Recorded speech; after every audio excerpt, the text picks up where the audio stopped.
Hello po sa inyong lahat mga ka-crypto. Ako po si Pinoy Crypto Trader at sa video na ito ay atin pong pag-uusapan ang tungkol sa balitang ito kung saan ang sabi po rito ay XRP risk falling to $0.34 or 34 cents if this support breaks. Kaya ayan, ang sabi po rito ay mukhang nanganganib daw po itong si XRP na bumagsak hanggang sa napakababang presyo na 34 cents or 0.34. At mangyayari po yan kung sakaling nabasag yung kanyang support na siyang ating malalaman sa balita na ito. At ayan, bago po tayo magpatuloy ay nais ko lamang po munang bigyang linaw ang aking disclaimer kung saan ang nilalaman po ng video na ito ay hindi po ito isang financial advice. For education and information purposes lamang po ang layunin nito. Maliban po dito ay nais ko na rin pong magbigay babala na wala pong kahit anumang group chat ang Pinoy Crypto Trader. Yan, ang sabi po rito ay XRP runs the risk of dropping as low as 0.34 or 34 cents unless bulls can fight back as the cryptocurrency faces a crucial support level. Kaya yan, si XRP ngayon ay meron na po siyang kinakaharap ngayon na isang napaka-crucial or napakahalaga na support level. Yan, dapat ay lumaban yung mga bulls para hindi po mabasag yung support line na ito. Kasi kung pag ang nangyari po rito ay nabasag yung crucial support level na ito, ay ayan, nanganganib si XRP na bumagsak hanggang sa napakababang presyo na 34 cents or 0.34. XRP has had a less than stellar start to 2024, dropping over 9% from its yearly open value of 62 cents. However, there could be more losses ahead unless bulls can rally to push the cryptocurrency above the critical 0.55 or 55 cents level. Kaya yan, sabi dito ay less than stellar daw yung umpisa ni XRP ngayong taong 2024 sapagkat bumagsak po siya ng higit 9%. Ayan, siya po ay nasa presyong 0.62 or 62 cents. At ayan, ngunit sabi po rito ay mukhang magkakaroon pa ito ng mga losses pa ang yan, magaganap dito. Maliban na lamang kung talagang lalaban ang mga bulls. Yan, para paakyatin ang presyo ni XRP yan dito sa ibabaw or basta panatilihin po nila yung presyo ni XRP dito sa ibabaw ng critical support level na 0.55. Kaya ito po yung support level na tinutukoy dito na kung pagsakaling nabasag ang 0.55 support level na ito ay pwede po siyang bumagsak ng hanggang 0.34 or 34 cents na presyo.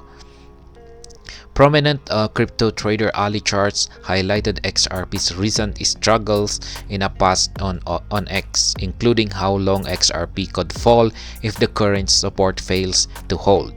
Specifically, he noted that XRP faces a sell-off scenario that could see its price fall as low as 0.34. Kaya yan, kung sa ayon po kay Ginoong Ali Martinez ay kung sakaling nabasag daw po yung support level, ayan, nabigo itong i-prevent or harangan ang pagbagsak nitong si XRP, ayan, at nabasag ito ay magkakaroon daw ng isang sell-off scenario itong si XRP at ayan nga, posible itong bumagsak hanggang sa 0.34 na presyo. Meanwhile, it is worth noting that 0.34 support forms at the lower range of the falling wedge pattern. The chart reveals a support level between 0.48 to 0.46, from which the bulls could also stage a comeback if the crucial 0.55 level is lost. Yan, may ilan pa naman na mga support pala dyan. Yan, pero yung pinakamababa na support ay yung nandito po sa 0.34, kung saan ay ito po yung lower na or ibabang bahagi ng falling wedge pattern. Yan, pero maliban po dyan, maliban po sa 0.55 na support level, ay meron pa tayong support level dito sa 0.48 to 0.46. Kaya kung sakaling nabasag yung 0.55 na support level, ay posibleng hindi po siya agad dederecho dito sa 0.34 na presyo. May magsisilbi pang support level dito sa between 0.48 at saka 0.46. Kaya ito po yung chart ni Ginoong Ali Martinez. Base po yan sa daily chart ni Binance. Yan, nakikita po natin dito yung kanyang channel. Yan, isa pong channel na ito. Kaya yan, babagsak po dito. Ayan, 0.5595. Ay babagsak po siya hanggang dito sa 0.34. Dito po yan. Ayan, nandito yan. The 0.55 threshold currently rests at the lower trend line of an ascending parallel channel that XRP has continued to trade in since 2022. Breaking below the 0.55 level would result in a breach below the lower trend line of the channel. Kaya, ayan nga, ito na nga yun, yung pinaka lower part ng channel. Kung nabasag ito ay talagang magkakaroon ito ng isang matinding pagbagsak. Crypto market faces crucial moment post ETF hype.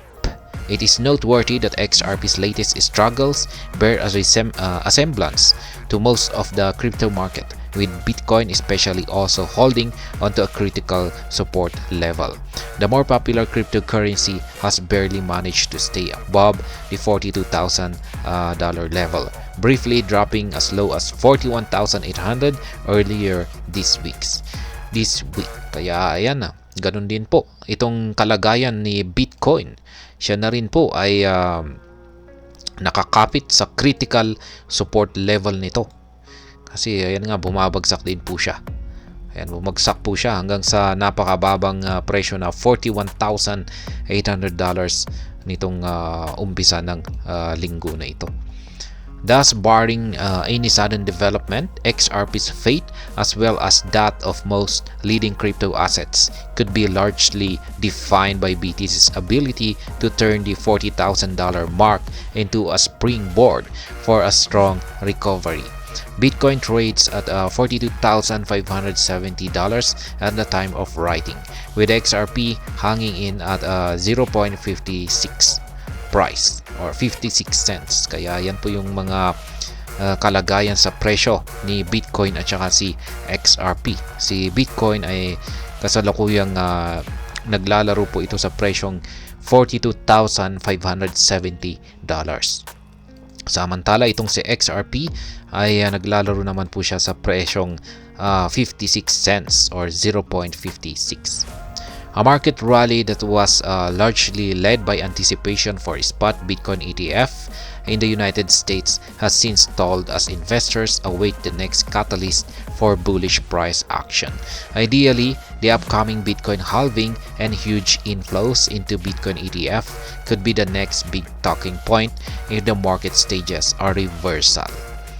Kaya yan pong muli ang prediction ni Ginoong Ali Martinez dito.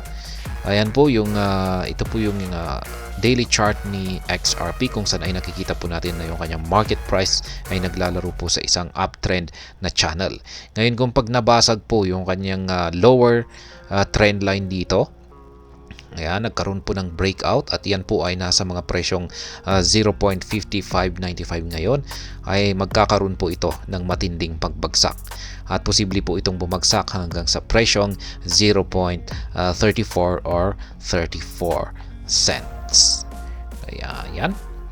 At hanggang dito na lamang po tayo sa video na ito. Sana po ay inyong nagustuhan ang aking paliwanag dito. Kung inyo po itong nagustuhan ay pakiclick lamang po ang like button nito. Para naman po sa mga bago lamang dito, kayo po ay aking inaanyayahan para mag-subscribe. Pakiclick na rin po ang bell icon nito dahil ito po ang siya magsisilbing notification nito sa mga bago kong videos na akin pong ina-upload sa aking YouTube channel na ito. Marami pong salamat sa panunood, ingat po tayo lagi at God bless po sa ating lahat.